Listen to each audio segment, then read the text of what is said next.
गांव के बीचों बीच बलदेव चाचा का खेत था, जहां कड़ी धूप में अशोक पसीना बहा रहा था। वो अपने छोटे भाई अर्जुन से उम्र में बड़ा था और रोज की तरह मजदूरी कर रहा था। तभी वहां बलदेव चाचा आ पहुंचे। अशोक, अरे भाई, तुम्हारी किस्मत पर कभी कभी मुझे बहुत रोना आता है। अरे ऐसा क्या देख लिया आपने चाचा? देखो बेटा, सारा गांव जानता है कि तुम्हारी माँ आरती एक समय में बहुत बड़ी जादूगरनी थी। कहते हैं कि उस समय उसका इस राज्य में बड़ा मान सम्मान था। इस राज्य के राजा सहित दूसरे राज्यों के राजा भी तुम्हारी माँ से मिलने के लिए आते रहते थे। फिर एक दिन अचानक उसने जादू करना छोड़ दिया और मजदूरी करने लगी। कुछ समय बाद तुम्हारे पिता का देहांत हो गया। उसके बाद उसने तुम्हारी और तुम्हारे छोटे भाई अर्जुन की परवरिश एक मजदूर की तरह की, जबकि वह चाहती तो तुम दोनों भाइयों को राजकुमारों जैसा जीवन दे सकती थी। अरे बलदेव चाचा, जले पर नमक क्यों छिड़कते हो? इस बात पर हमेशा मेरा झगड़ा रहता है। अरे मैं मन ही मन ये सोचता हूँ कि माँ ने अपने समय में जरूर धन तो कमाया ही होगा। अरे जब राजकुमारों जैसी पालने की क्षमता है तो धन भी तो होगा ना। मैं हमेशा पूछता हूँ माँ से कि माँ बताओ कहाँ छिपा रखा है धन, कहाँ रखा हुआ है, बताओ बताओ। लेकिन माँ का कोई जवाब ही नहीं आता। मुझे तो लगता है कि माँ के पास बहुत सारा खजाना है, पर पता नहीं क्यों वो अपने बेटों को बताना ही नहीं चाहती है। ए भाई, इस तरह की माँ तो मैंने कभी नहीं देखी। अगर वास्तव में आरती के पास कोई खजाना है तो फिर उसे खजाने के बारे में तुम्हें और अर्जुन को जरूर बताना चाहिए। और हाँ, तुम्हारी माँ के पास खजाना होना स्वाभाविक भी है, क्योंकि मैंने स्वयं 25 वर्ष पहले अपनी आंखों से राजा विक्रम को न जाने कितनी बार सोने के सिक्के भेंट स्वरूप तुम्हारी माँ को देते हुए देखा था। हाँ। इतना कहकर बलदेव चाचा वहां से चले गए और अशोक गुस्से में भरकर फिर से काम करने लगा। शाम को जब अशोक काम करके घर पहुंचा तो उसके मन में गुस्सा और सवाल दोनों उमड़ रहे थे। वो अपनी माँ आरती से जवाब चाहता था। ए माँ, बस बहुत हो गया। अरे मैं मेहनत मजदूरी करके तंग आ चुका हूँ। अब आप मुझे बता दो कि आपने जो धन कमाया था वो कहाँ छिपा कर रखा है। अरे बताओ माँ, कहाँ रखा है, बताओ। अशोक, ना जाने कितनी बार तुमसे कह चुकी हूँ कि मैंने अपने समय में जितना भी धन कमाया था वो सब गरीबों को दान कर चुकी हूँ। अरे गजब करती हो। आपको ऐसा करते हुए एक बार भी मेरा और अर्जुन का ख्याल नहीं आया कि आपके भी बच्चे हैं? हाँ नहीं तो अरे क्या आप उसमें से कुछ धन हमारे लिए बचा नहीं सकती थी, जिससे कि हम कोई अच्छा व्यापार कर लेते, हमारी तकलीफें कुछ कम हो जाती? पर ना, दूसरों के बच्चों का भविष्य बनाने के लिए अपने बच्चों के भविष्य का सत्यानाश कर दिया। क्या माँ हो तुम भी? मैंने तुम्हें हमेशा मेहनत का पाठ पढ़ाया है। तुम्हें यही सिखाया है कि मेहनत करने वाले हाथ कभी खाली नहीं रहते। धन का क्या है, वो तो आता है और चला जाता है। अच्छा एक बात बताओ माँ, सारा गांव कहता है कि आप अपने समय की बहुत बड़ी जादूगरनी थी। आपके राज्य में आपका बहुत मान सम्मान था, फिर आपने अचानक से यह जादू करना बंद क्यों कर दिया? हाँ, मैं जादू करती थी, यह सत्य है, परंतु मैं हमेशा अच्छाई का जादू करती थी। मैं अपना जादू बीमारी का इलाज करने और लोगों की मदद करने में इस्तेमाल करती थी। मैंने कभी किसी का बुरा नहीं किया। इसी कारण मेरे समय में राजा महाराज मेरा सम्मान करते थे। मैंने सच्चे मन से अपने जादू से सबकी सेवा की थी, धन के लिए नहीं। अगर किसी ने खुशी से कुछ दिया तो मैंने मना नहीं किया, पर मैंने कभी मांगा नहीं और फिर जो धन मिला उसे दान कर दिया। पर तुम्हें ऐसा सवाल पूछने का कोई अधिकार नहीं है। इतना कहकर आरती वहां से चली गई और अशोक गुस्से से आंगन में बैठ गया। उसके भीतर अब भी कई सवाल सुलग रहे थे। कुछ देर बाद अशोक का छोटा भाई अर्जुन वहां आया। उसने अपने बड़े भाई के चेहरे पर झलकते क्रोध को देखा और चिंतित हो उठा। भैया, क्या हुआ? आज आपके चेहरे पर क्रोध क्यों झलक रहा है? क्या बात है? अरे क्रोध नहीं झलकेगा अर्जुन, तो और क्या झलकेगा? अरे सारा जीवन हो गया मेहनत मजदूरी करते हुए। माँ ने अपने समय में कितना धन कमाया और उसने हम दोनों भाइयों के लिए कुछ भी बचा कर नहीं रखा। अगर आज वो धन हमारे पास होता तो हमारे कितने काम आता? क्या हम ऐसे मजदूरी करते? अरे सेठ की तरह व्यापार करते? लेकिन भैया, माँ ने तो हमें हमेशा अच्छाई का पाठ पढ़ाया है और मेहनत करना सिखाया है। हमें उनके साथ झगड़ा नहीं करना चाहिए। ये मत भूलिए कि पिताजी के जाने के बाद माँ ने हमारी परवरिश बहुत मेहनत से की है। अगर उन्होंने अपना धन गरीबों को दान कर भी दिया तो उन्होंने कुछ गलत नहीं किया। उन्हें जो सही लगा उन्होंने कर दिया। और हाँ, ये भी याद रखिए कि उन्होंने हमें पाला है। किसी और ने नहीं पाला हमें। वह हमारी पालनकर्ता जन्मदाता माँ है। सब पता है मुझे, बड़ा आया। तू हमेशा अपनी माँ का चमचा बना रहता है, माँ का बड़ा आया लाडला। तुमसे अपने मतलब की बात करना भी बेकार होता है।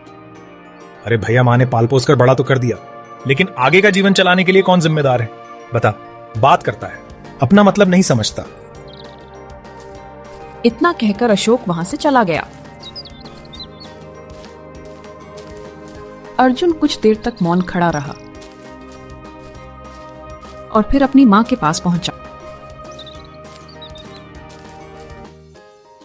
माँ, भैया की बातों का बुरा मत मानना। भैया गांव में ऐसे लोगों के पास बैठते हैं जो हमेशा आपके खिलाफ उन्हें भड़काते रहते। बस इसीलिए आप बुरा मत मानना। वैसे भैया पहले ऐसे नहीं थे। वो मेरा बेटा है अर्जुन, मैं उसे तुझसे बेहतर जानती हूँ। काफी समय से उसकी आंखों में लालच की परछाइयाँ देख रही हूँ। वो मेहनत से कतराने लगा है। अगर यही स्वभाव उसका रहा तो वह अपने जीवन में कुछ नहीं कर पाएगा। अच्छा माँ, एक काम करिए ना, आप भैया की शादी करवा दीजिए। हो सकता है कि शादी के बाद भैया के स्वभाव में कुछ परिवर्तन आ जाए। भाभी के आने से भैया की लगाम भाभी के हाथ में आ जाएगी। क्या कहती हो माँ? यह भी करके देख लेते हैं। कुछ ही दिनों बाद अशोक का विवाह गांव के किसान रामलाल की पुत्री राधा से हो गया। राधा अशोक की पत्नी बनकर घर आई और कुछ समय तक सब कुछ ठीक चलता रहा। एक दिन राधा अशोक से बोली, देख रही हूँ सारा दिन आप दूसरों के खेतों में मजदूरी करके अपने आप को थका देते हैं, जबकि आपका छोटा भाई अर्जुन हमेशा अपनी माँ के पास बैठा रहता है। ओहो, तो तुम कहना क्या चाहती हो राधा? यही कि आप कितनी मेहनत करते हैं। आपका भाई उतनी मेहनत नहीं करता, पर रोटियां वो आपके बराबर ही खाता है। आप अर्जुन से बात करिए कि अब से उसे भी बराबर मेहनत करनी पड़ेगी और घर के खर्चों में हिस्सा देना पड़ेगा। मैं भी यही सोच रहा था। कल ही माँ से इस बारे में बात करता हूँ। बिल्कुल सही कहा तुमने।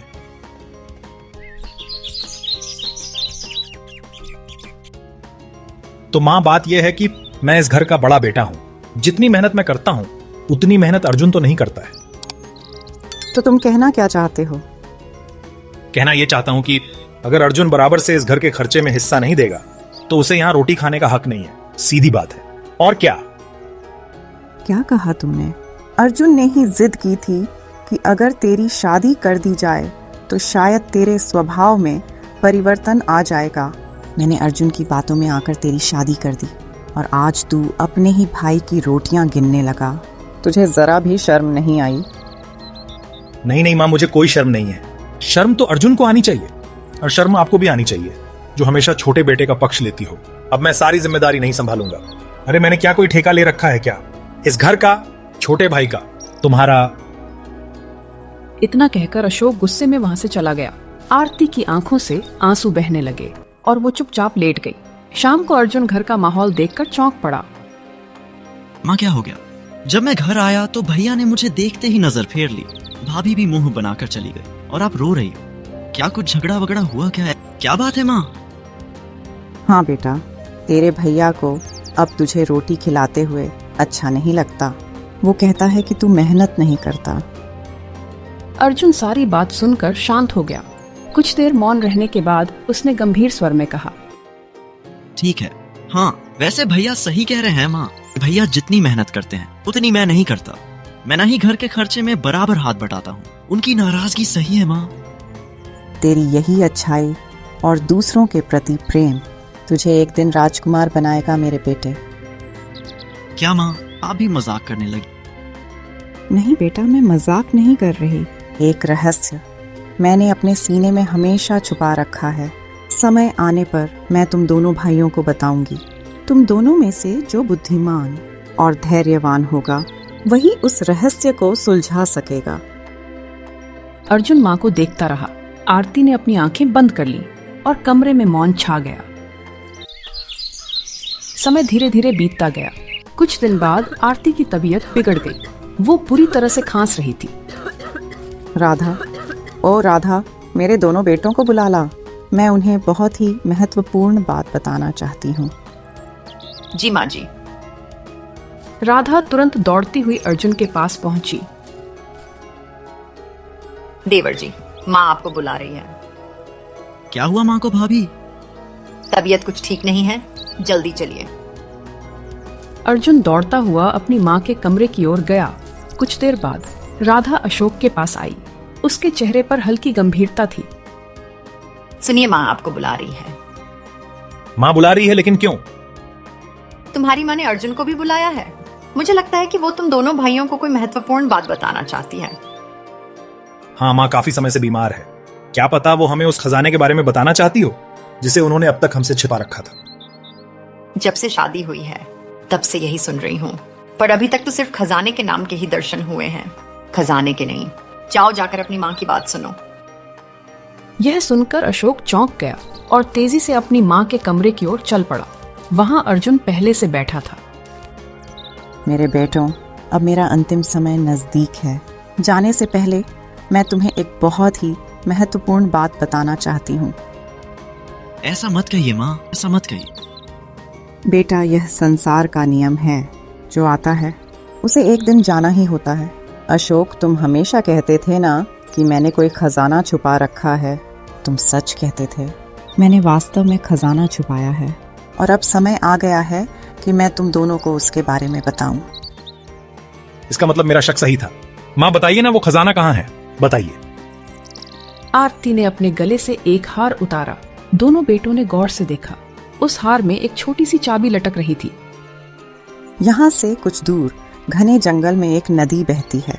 उस नदी को पार करने के बाद कोहरे से भरा जंगल शुरू होता है। उस जंगल को पार करने पर तुम्हें एक गुफा मिलेगी।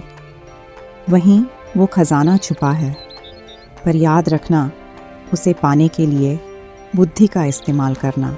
अगर ध्यान भटक गया या मन अशांत रहा तो खजाना नहीं मिलेगा। सबसे ज़रूरी बात, तुम्हारे मन में दूसरों के प्रति समर्पण और करुणा होनी चाहिए। अर्जुन माँ की हर बात ध्यान से सुन रहा था, लेकिन अशोक का मन केवल खजाने में अटका हुआ था। अगर ऐसी बात है तो मैं और अर्जुन दोनों उस खजाने को खोजेंगे। यह हार मेरे पास रहेगा। इतना कहकर अशोक ने हार उठा लिया और कमरे से बाहर चला गया। अर्जुन, मुझे यकीन है कि उस खजाने को केवल तू ही पा सकेगा, क्योंकि तेरा बड़ा भाई ना तो समर्पित है, ना धैर्यवान, और ना ही तेरे जैसा साहसी। इतना कहकर आरती ने अपनी आंखें बंद कर ली। अर्जुन चुपचाप कमरे से निकल गया। कुछ समय बाद आरती का देहांत हो गया। दोनों भाइयों ने नम आंखों से अपनी मां का अंतिम संस्कार किया।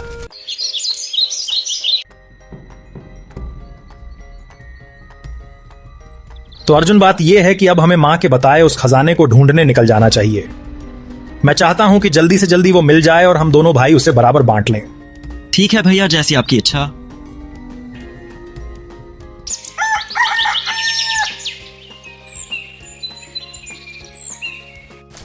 अगले दिन दोनों भाई सुबह सुबह घने जंगल की ओर निकल पड़े। आधा दिन चलने के बाद उन्हें एक नदी दिखाई दी। हाँ, लगता है यही वो नदी है जिसके बारे में माँ ने बताया था।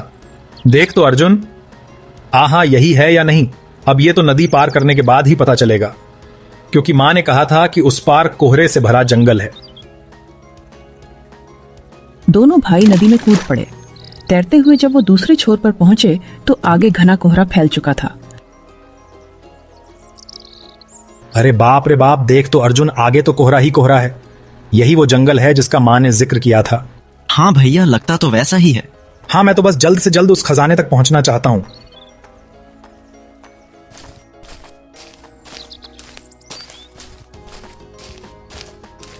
बहुत देर तक पैदल चलने के बाद उन्हें एक गुफा दिखाई दी। अरे अर्जुन, सामने गुफा दिख रही है। शायद वही है जिसके बारे में माँ ने बताया था। अब ये तो भैया अब अंदर जाकर ही पता चलेगा।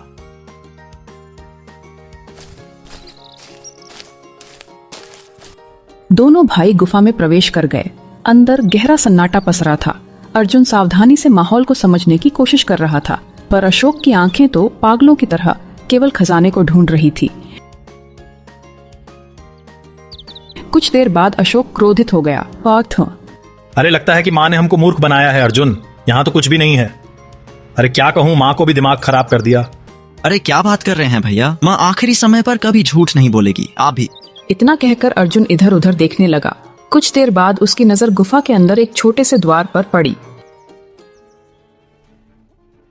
ए भैया, वहाँ देखो, गुफा के अंदर एक छोटा सा द्वार और है। उसके अंदर से कुछ रोशनी सी महसूस हो रही है। भैया, हमें उसके अंदर जाकर देखना चाहिए, क्या कहते हो? इतना कहकर अर्जुन उस द्वार के अंदर चला गया और अशोक भी उसके पीछे चला गया। लेकिन अंदर कुछ नहीं था। अर्जुन ने देखा कि अंदर एक छोटा सा पिंजरा रखा हुआ था जिसमें एक मैना पक्षी बंद थी। यहाँ भी कुछ नहीं है। और ये क्या? एक पिंजरा और उसमें एक मैना पक्षी। इसका क्या करूं? हैं? टेट दबा दूं इसका? दिमाग खराब कर दिया। अरे भैया, थोड़ा शांति तो रखो, जरा वो चाबी दिखाना, लाओ। अशोक ने तुरंत वो हार अर्जुन को दे दिया। अर्जुन ने उस हार में लगी हुई चाबी को गौर से देखा और फिर पिंजरे को देखा। भैया, यह चाबी इसी पिंजरे की लगती है। अरे हाँ, वो तो मुझे भी दिख रहा है। क्या मुझे मूर्ख समझते हो क्या? लेकिन सवाल यह है कि माँ ने झूठ क्यों बोला? उसने कहा था कि इस गुफा के अंदर खजाना है, लेकिन खजाना तो दूर दूर तक कहीं दिखाई नहीं दे रहा। अगर कुछ दिख रहा है तो यह सड़ा सा पिंजरा और उसके अंदर बैठी मनहूस मैना पक्षी। क्या करूं इसका मैं? नहीं तो क्या पका के खा जाऊं क्या इसको? माँ ने अपने आखिरी समय में मुझसे बदला लिया है, बस और कुछ नहीं। दिमाग खराब कर दिया मेरा तो। अरे भैया, आप थोड़ा शांति रखो ना। क्या क्या कहे जा रहे हो माँ के बारे में? ऐसा मत कहो, माँ कभी झूठ नहीं बोल सकती है। हाँ, नहीं तो मैं तो हमेशा से माँ से पूछता था कि अगर उसने कोई खजाना छुपाया है तो बता दे बता दे, पर नहीं, उसने मूर्ख बनाया ताकि मैं उससे कोई सवाल ही ना कर सकूं। बस भैया, बस बहुत हो गया। मैं माँ के बारे में जितना उल्टा पुल्टा सुनना था मैंने सुन लिया, अब नहीं सुनूंगा। अब एक और शब्द मत कहिएगा, क्योंकि माँ अब इस दुनिया में नहीं है और माँ से मैं बहुत प्यार करता हूँ। वाह रे वाह, तू बडेड्डा आया, माँ का चमचा बना फिरता है, माँ का लाडला। हाँ नहीं तो माँ तो रही नहीं, तेरी चमचागिरी अभी भी चल रही है। अब मेरी बात ध्यान से सुन, अब से तू मेरे साथ नहीं रहेगा, मेरे घर के दरवाजे तेरे लिए बंद। बस हाँ नहीं तो समझ लेना। इतना कहकर अशोक गुस्से में चाबी फेंक कर वहां से चला गया। अशोक के जाने के बाद अर्जुन ने वो चाबी उठा ली और गहरी सोच में डूब गया। माँ ने कहा था कि जो धैर्यवान होगा वही खजाने को प्राप्त कर सकेगा। जरूर इस मैना पक्षी में कोई रहस्य छिपा है जिसे मेरा मूर्ख बड़ा भाई समझ नहीं पाया। इतना कहकर अर्जुन ने धीरे धीरे पिंजरे का ताला खोला। जैसे ही पिंजरा खुला, मैना पक्षी उड़कर आसपास घूमने लगी और फिर बाहर निकल आई। अर्जुन भी उसके पीछे पीछे गुफा से बाहर आया। मैना पक्षी कुछ क्षण आकाश में घूमकर अर्जुन के पास लौट आई और बोल पड़ी। खुली हवा में सांस लेने का आनंद ही कुछ और है। अरे ये क्या, तुम तो पक्षी हो और मनुष्य की भाषा में कैसे बोल सकती हो? तुम कौन हो? मैं अर्जुन हूँ। मेरी माँ आरती ने मरने से पहले मुझे कुछ बताया था। इतना कहकर अर्जुन ने सारी घटना मैना को बता दी। तो क्या आरती जादूगरनी अब इस दुनिया में नहीं रही? हाँ। वो बहुत वृद्ध हो चुकी थी। इसका मतलब वो सही कह रही थी। मैं तुम्हारी बात समझा नहीं, आखिर तुम हो कौन? चलो मेरे साथ, मैं तुम्हें एक स्थान पर ले जाना चाहती हूँ। अब मुझे सब समझ में आ गया है कि आरती मुझसे क्या कहना चाहती थी। इतना कहकर मैना उड़ने लगी। अर्जुन भी उसके पीछे चल पड़ा। कुछ देर बाद मैना एक घने वृक्ष के सामने रुक गई और अर्जुन की ओर देखकर बोली, इस वृक्ष के अंदर एक दूसरी दुनिया का द्वार खुलता है और वो कुछ ही देर में खुलने वाला है। उस दूसरी दुनिया में एक जादूगर है जिसका अंत होना बहुत आवश्यक है। वो अमर होना चाहता है और अमर होकर पृथ्वी पर शासन करना चाहता है। मैना पक्षी की बातों को अर्जुन ने बहुत गहराई से सुनकर कहा, लेकिन तुम कौन हो? अपने बारे में मुझे बताओ कि आखिर तुम उस जादूगर के बारे में कैसे जानती हो? अब मेरी बात ध्यान से सुनो। मेरा नाम राजकुमारी चंद्रलेखा है। कई वर्षों पहले जब तुम्हारी माँ आरती एक जादूगरनी थी, वो अच्छाई का जादू करती थी। उन्हीं के समय में एक दूसरा जादूगर था जो बुराई के रास्ते पर चलता था। वो चाहता था कि तुम्हारी माँ भी उसी राह पर चले, पर उन्होंने उसका साथ देने से इनकार कर दिया। वो जादूगर अपनी शक्तियों के बल पर दूसरी दुनिया का द्वार खोलने में सफल हो गया। उस दुनिया में अमृत कुंड नाम का एक तालाब बहता था। कहा जाता है कि अगर कोई मनुष्य किसी राजकुमारी को मारकर उसके रक्त को उस कुंड में मिलाकर पी ले तो वो अमर हो सकता है। उसी लालच में उसने मेरा अपहरण कर लिया। जब यह बात तुम्हारी माँ आरती को पता चली तो उन्होंने अपने जादू से मुझे छुड़ाया, पर वो जानती थी कि जादूगर बहुत शक्तिशाली है, इसलिए उन्होंने मुझे एक मैना पक्षी के रूप में परिवर्तित कर दिया और एक जादुई पिंजरे में बंद करके गुफा के अंदर छुपा दिया। जाते समय उन्होंने मुझसे कहा था कि उस पिंजरे का समय पृथ्वी के समय से अलग होगा, क्योंकि वो जादुई था। यह घटना वर्षों पहले की थी, पर मेरे लिए वो मानो एक दिन जैसा ही था। तुम्हारी माँ ने मुझसे कहा था कि एक दिन एक ऐसा संगीत पुरुष आएगा जिसके मन में लालच नहीं होगा, जो निडर होगा और निस्वार्थ भाव से दूसरों की मदद करेगा। वही मुझे इस पिंजरे से मुक्त करेगा। और देखो, वो व्यक्ति तुम हो अर्जुन। यह सुनकर अर्जुन के मन में प्रकाश फैला और सारी सच्चाई उस पर उजागर हो गई। राजकुमारी, वो जादूगर के अंत के बारे में मेरी माँ ने क्या बताया था? इस वृक्ष के भीतर जो दूसरी दुनिया है, वहाँ एक नदी बहती है। जो मनुष्य निडर होकर अपनी जान की परवाह किए बिना निस्वार्थ भाव से उस नदी का जल लेना चाहे, केवल वही उस जल को प्राप्त कर सकता है। यदि उस जल को जादूगर पर फेंक दिया जाए, जलकर राख हो जाएगा। ओ, अगर ऐसा है तो मैं वही करूंगा जो मेरी माँ नहीं कर सकी। मैं उस जादूगर का अंत करूंगा। हाँ, तो फिर आओ इस वृक्ष के समीप आ जाओ। अर्जुन और चंद्रलेखा वृक्ष के सामने खड़े हुए। अगले ही पल उस वृक्ष से रंग बिरंगी रोशनी निकली और दोनों उसके भीतर खींचते चले गए।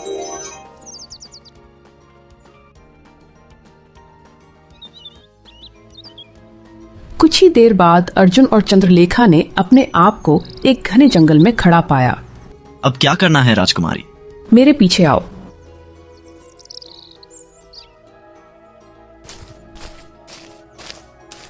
चंद्रलेखा अर्जुन को एक तालाब के किनारे ले गई। यही वो तालाब है। अब तुम कलश से इसका जल लो, पर याद रखना, अगर तुम्हारे मन में जरा भी लालच हुआ तो तुम स्वयं जलकर राख हो जाओगे। अर्जुन ने शांत मन से कलश उठाया और बिना किसी भय के जल भर लिया। तभी तालाब से धीमी आवाज आई, तुम कोई साधारण मनुष्य नहीं हो।